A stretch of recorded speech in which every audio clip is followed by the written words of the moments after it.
Hello सेवाने सबैमा आज के अरे 1 मई 2026 को दिन हाम्रो एमएम तराईमा राईहरूको महान चाड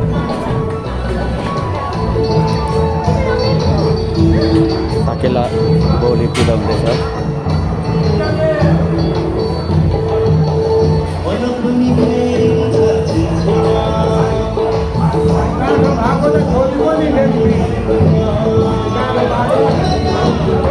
हाम्रो माङ्खिम राईहरूको यो एमएम तराई गाउँमा स्थित छ। यो पछाडि प्रसाद बनिँदैछ धमाधम।